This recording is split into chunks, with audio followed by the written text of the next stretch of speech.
Click the bell icon and subscribe to our channel so that you will not miss any classes.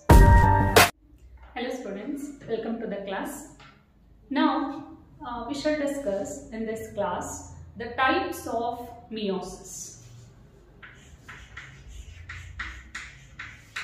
Types of meiosis. There are three types of meiosis depending on in which part of the life cycle the meiotic cell division is taking place in a sexually reproducing organisms. And they are, the first one, zygotic or initial meiosis. Zygotic or initial meiosis, and it takes place in haploid organisms. Those organisms which are having n number of chromosomes in their body, they exhibit zygotic or initial meiosis. And we know that in sexually reproducing organisms, there will be male and female reproductive organs. Say for example, this is male and this is female. Here the organism will be haploid, I told.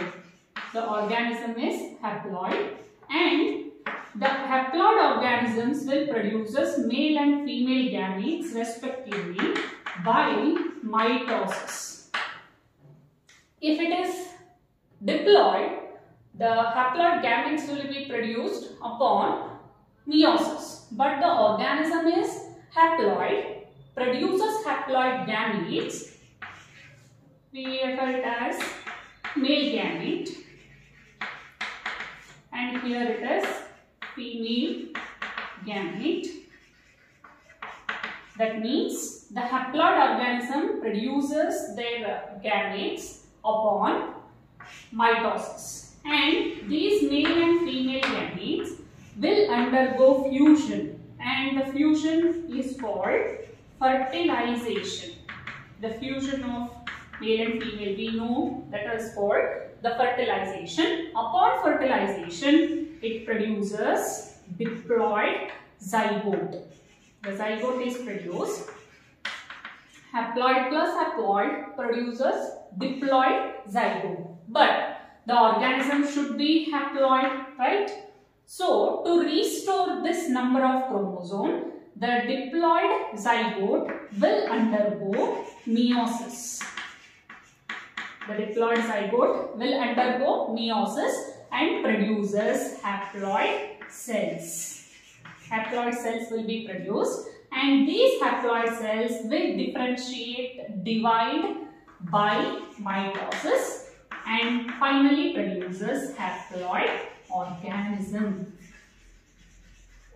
So, in the initial of the production of the organism, there is a meiotic cell division taking place. So, this is called the zygotic meiosis. And don't think there are different stages in this type of meiosis and the second type of meiosis. Not like that. Not like that. This type's division is made majorly depending upon in which stage of the life cycle the meiosis is taking place. Since here it is taking place in the zygote. In the zygote the meiosis is taking place. That's why it is called zygotic meiosis or the initial meiosis. And the second type of meiosis is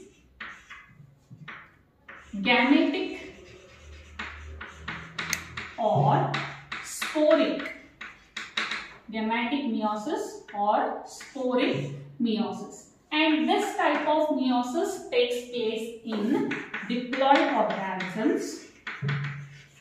This is a common type, including human beings. Majority of the sexually reproducing organisms, they exhibit gametic meiosis, diploid organism. That means the organisms which are having 2n number of chromosomes in them. And the organism will be diploid, I told already, and there are male and the females. They have the sexual reproducing organs, and in them there is presence of special type of cells which undergo meiosis. They undergo meiosis and produces haploid gamete, and here it is male gamete and here it is female gamete. Male and female gametes will undergo fusion and we call it as fertilization and produces diploid zygote. And here it undergo division by mitosis and produces finally diploid organism. So here the division or the meiotic cell division is taking place during the formation of gamete. That's why it is called gametic meiosis. Here it is taking place during the division of cell division in zygote. That's why it is called zygotic meiosis. And the third type of meiosis is sporic or intermediate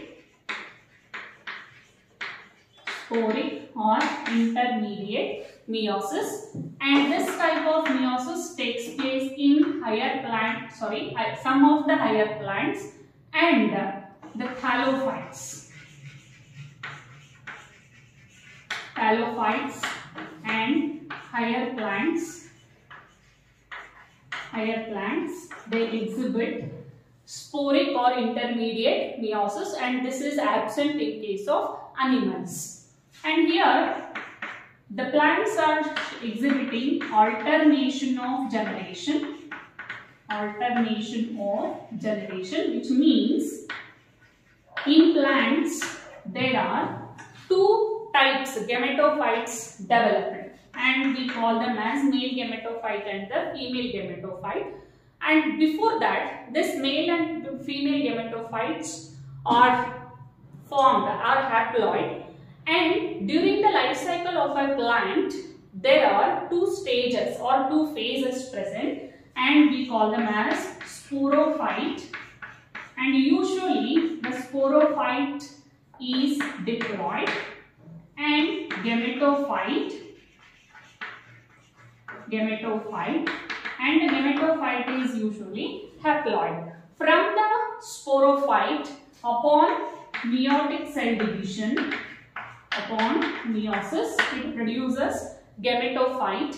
Gametophyte upon mitotic division produces sporophyte. That means from the sporophyte there is formation of gametophyte. From the gametophyte there is formation of sporophyte. So this is called alternation of generation, which is a fascinating phenomenon occurring in case of plants. So what happens here is, in plants, I told sporophyte, the sporophyte will be present and the sporophyte is diploid, we know that. And the sporophyte has special type of cells, we call them as gametic mother cells. So here these cells will undergo meiosis and produces, some of the cells will develop into the male gametophyte and female gametophyte.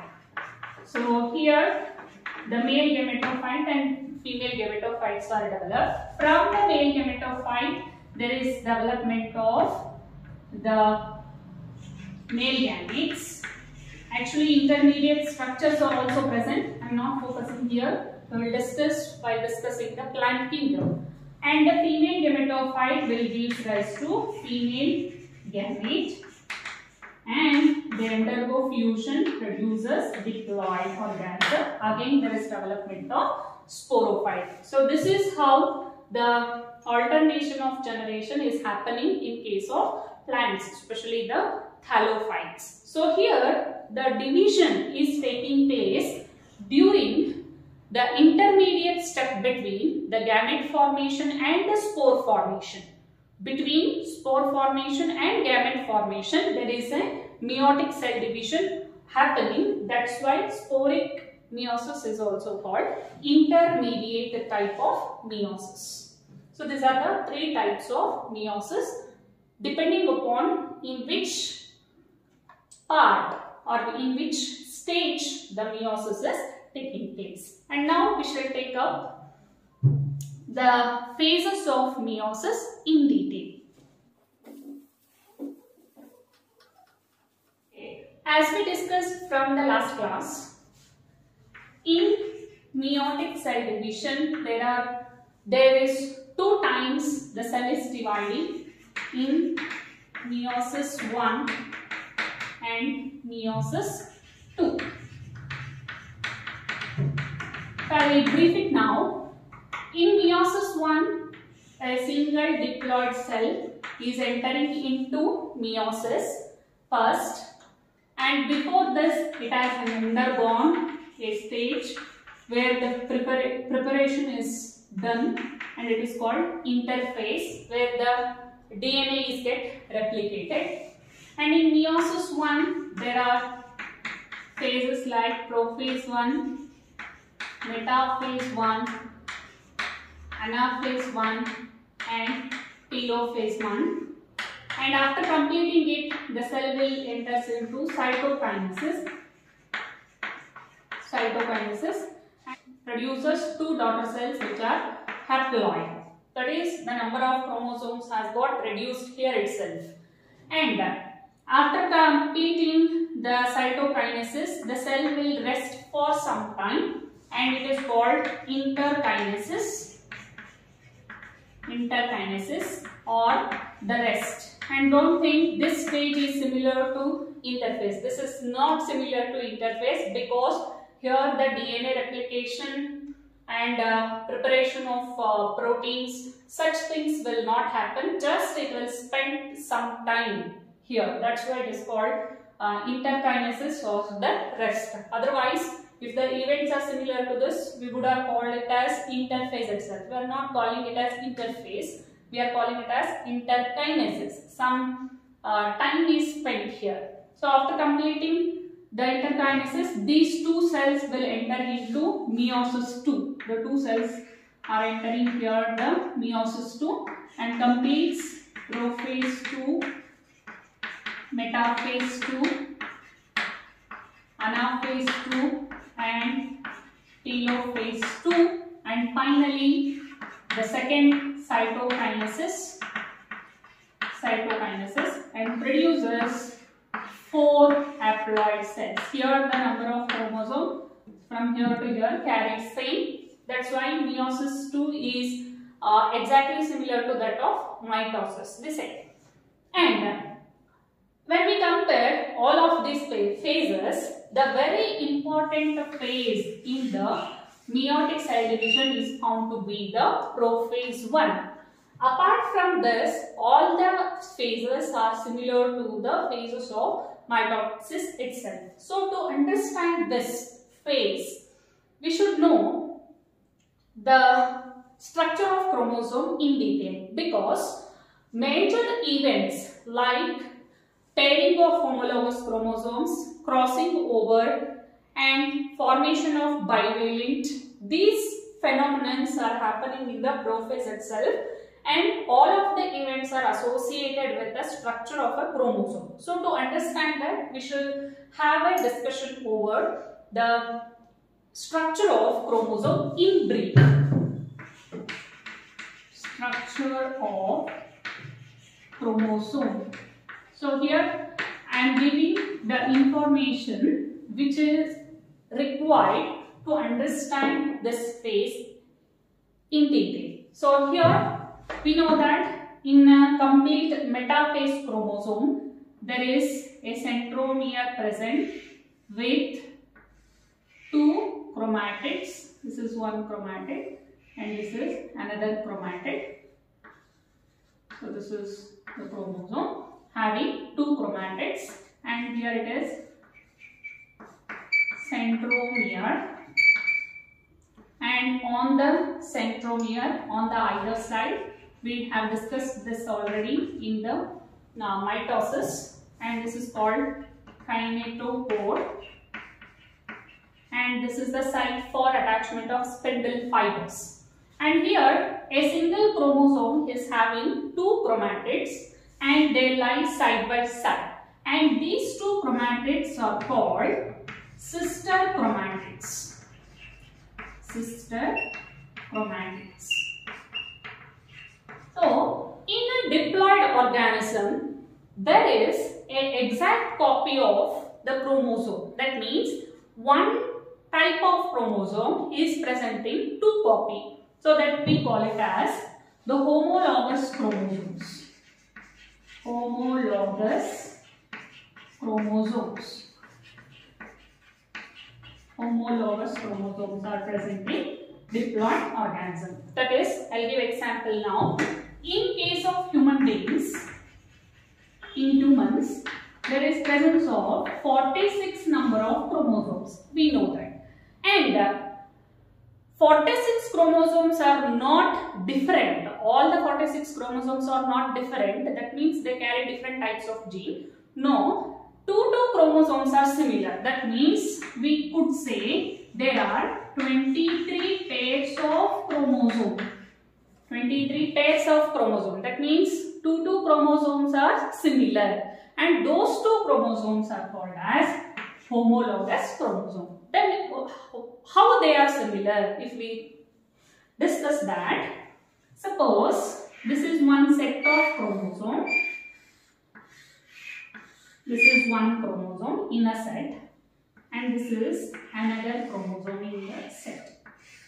So these two are similar. That means they have similar type of genes on them, and shape wise, size wise also they are similar. That's why we are calling as homologous. Then we will have a doubt in our mind that then why two chromosomes? These two chromosomes are no doubt they are similar, but their origin is different. One is called paternal chromosome. Another one is called maternal chromosome. That means one chromosome we have received it from father, and another chromosome in the same set we have received it from mother. That's why we call them as homologous chromosomes. And remember, these two homologous chromosomes will present apart all the time. All the time they will not stay together. During mitosis also they will not pair. That means they will not stay together. They will be present here and there. But during prophase 1, the homologous chromosomes will come close to each other like this. They will come close to each other. That we call it as pairing. Pairing of homologous chromosomes will take place in prophase 1. That's why I am giving the clarity about this homologous chromosomes here itself. Homologous chromosomes means they are having similar type of genes on them. Same type of chromosomes are present in two number, but their origin is different. One is from father, another one is from mother. And here there are 4 chromatids present in a homologous pair. And these chromatids, I told here itself, these two are called sister chromatids. Sister chromatids, right? But the chromatids of a homologous chromosomes, neighboring chromosomes, are called non-sister chromatids. These two are called non-sister chromatids. Non-sister chromatids. This is also very important. These two are also called non-sister chromatids. So these things you should remember in order to understand the prophase 1 completely. So from the next class we shall discuss in detail about the phases, the subphases of the prophase 1. There are 5 subphases in prophase 1. We shall take up that in the next class.